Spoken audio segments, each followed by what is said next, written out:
The Bubble Nebula, NGC 7635, is a magnitude 10 emission nebula located about 7,100 light-years from Earth and is 7 light-years across in the constellation Cassiopeia. The Bubble Nebula was discovered in 1787 by British astronomer William Herschel. The Bubble Nebula was created about 300,000 years ago when the central star, SAO 20575, expelled a shell of dust and gas. The star emitted streams of charged particles known as stellar winds out into space at speeds of about 4 million miles per hour. The expelled material rapidly moved away from the star, and as it interacted with the nearby molecular cloud, it began to create the nebula's bubble shape. The radiation from the star ionized the bubble's outer shell, hence causing it to glow. Just a fun fact: if we could fly to the Bubble Nebula traveling at Mach 2, it would take over 3 billion years to reach it.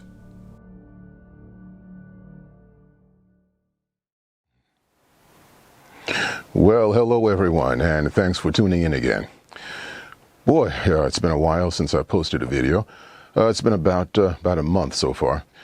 Well, that's largely because of the weather.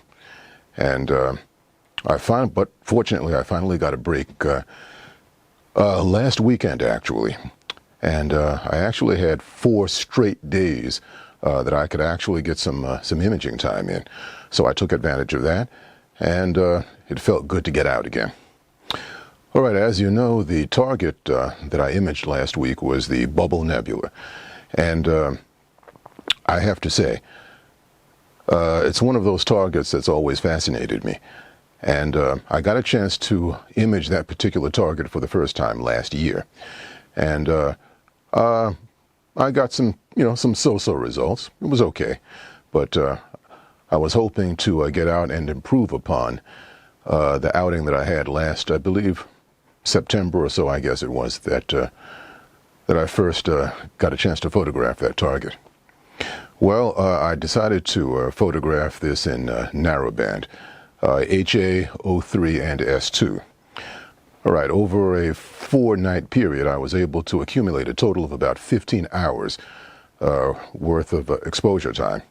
5 hours HA, 5 hours O3, and 5 hours S2.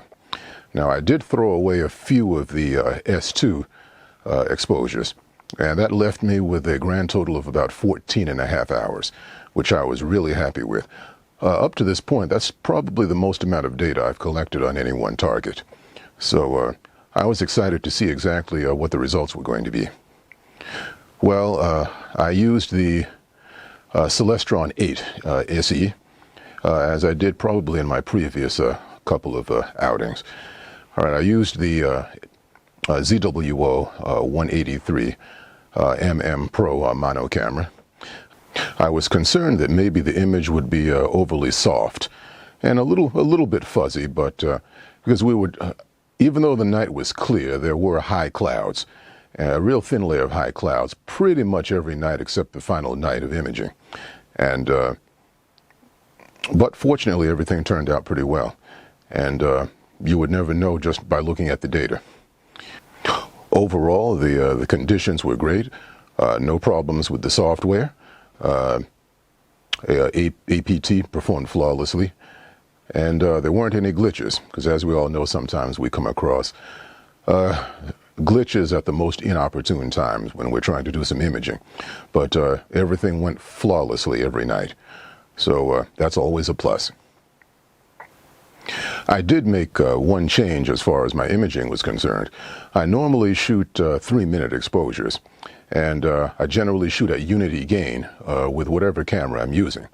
But I decided to increase my exposure time to 4 minutes, so 240 seconds, and I increased the gain from 111, which is the default setting for the 183 mm Pro, and I went up to 120 on the gain. And I have to say, it made a considerable difference. And the images look a bit cleaner than they normally would. And I think just a little bit more detail. And everything turned out very well, and I'm happy with the results that I got. All right, so without further ado, let me share the image with you that was processed in PixInsight, and the finishing touches were done in Photoshop. All right, well, as always, if you've enjoyed this video, please don't hesitate to comment, like, and please subscribe. All right, until next time, and clear skies.